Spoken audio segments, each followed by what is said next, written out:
I understand there's a pilot program ongoing, I believe, maybe in El Paso, in which persons who enter the country illegally in violation of our laws are being prosecuted before they're deported. And as a result, there's been a significant reduction in the number of people attempting to enter that area of the border.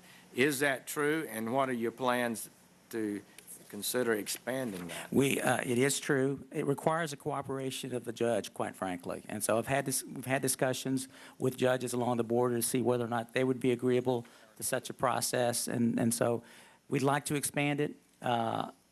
There are challenges, and again, it does require the cooperation of the judge. Well, I would hope that the judges would cooperate. I mean, they don't get to decide who gets charged.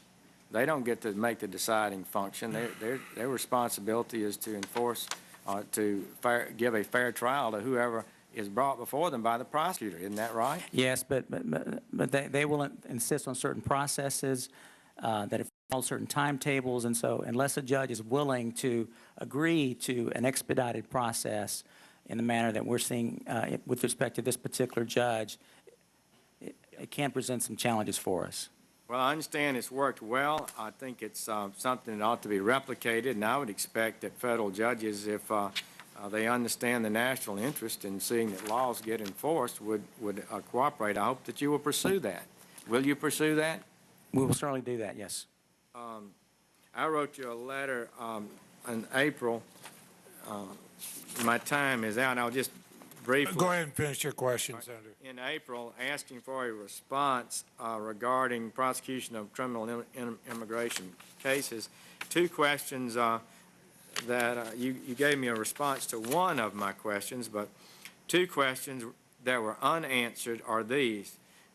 I asked what the official policy of each district office was in determining whether to prosecute immigration-related violations. And two, the declination rate for immigration cases referred to each Southwest Border District by the Department of Homeland Security, with an explanation as to some of the reasons given for that decision. We've not yet received responses from that. Will you give me a response to that? If I can, the second one may require information from the Department of Homeland Security, but I mean, if we can provide the information, we'll certainly try to do so.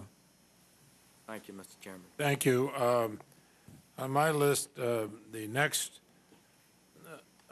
senator to question would be Senator Schumer, and unless could I ask one quick question? I hate. Go ahead, Senator Sessions. Feel free.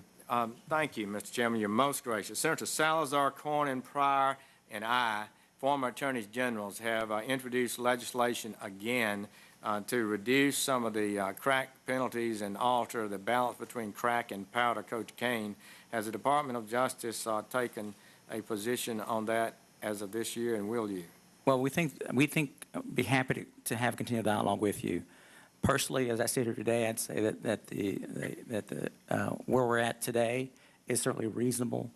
We think crack is more dangerous. It's related to, I think, addiction more quickly.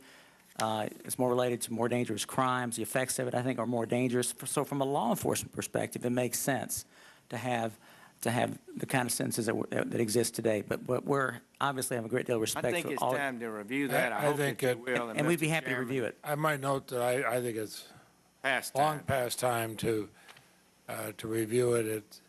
There's more and more growing feeling that crack cocaine carries the highest penalties. It's also the people you're apt to see in the poor neighborhoods. Powder cocaine, which is in some of the boardrooms and some of the yachts and some of the Hollywood parties of others who have a lot more money to hire lawyers and everything else. That gets a lower penalty. But be that as it may, that'll be time. We will have hearings on that. I've told the Senator from Alabama we will look into this issue. I think it's long past looking into. I know the Sentencing Commission has worked hard on it, and we will want an answer from the Department of Justice of its position. So I started to say the order on our side would be Senator Schumer, Senator Durbin, Senator Feingold, Senator Kennedy, and Senator Biden.